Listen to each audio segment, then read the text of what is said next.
I get how to find the central idea in a work of fiction, but what about nonfiction? I find that it's good to break down text into smaller pieces so you can examine the details. First of all, every paragraph is going to have its own central idea. Whoa, kinda sounds like a lot of work. Really? I like working on a small scale. Makes things easier. Easier? Well, yeah. Like, for instance, the second paragraph of The Sports Gene. Thomas decided to put his hops where his mouth was. He went home and grabbed a pair of sneakers and returned to the Lindenwood Field house, where a smirking Mattis had already set the bar at 6'6". Mattis stepped back and waited for the big talker to fall to earth, and Thomas did, but the bar did not come with him. To Mattis' amazement, Thomas cleared it easily, so Mattis pushed the bar up to 6'8". Thomas cleared it 7 feet, without a semblance of graceful high jump technique. Thomas hardly arched his back, and his legs flailed in the air like the streamers trailing a kite. He cleared it. The paragraph describes how Thomas blows Mattis away with his jumping. Exactly. So in this case, the first sentence, Thomas decided to put his hops where his mouth was, clearly states the central idea in the paragraph. But the author doesn't always do that, right? That's right. Sometimes you have to dig a little deeper. Not always presented on a silver platter. All I'm saying is I like when the author clearly states the central idea. Is that so wrong?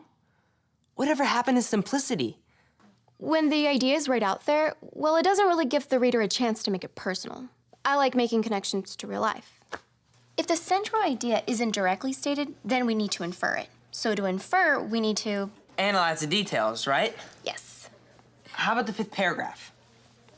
2 days later, in a black tank top and white Nike sneakers and shorts so baggy they blanketed the bar as he passed over it, Thomas cleared 6 feet 8¼ inches on his first attempt, qualifying for the national championships.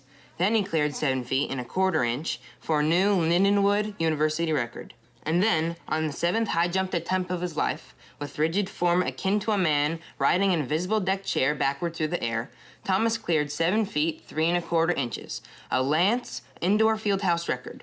That's when Coach Lure forced him to stop out of concern that he might hurt himself. A lot of details in here. Where do we start? A couple jump out.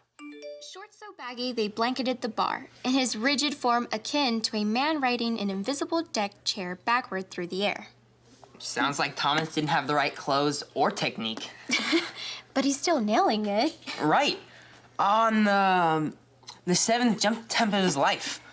So from those details, we get that Thomas's success is unusual, right? Mm-hmm. Yes, that's it. That's the central idea.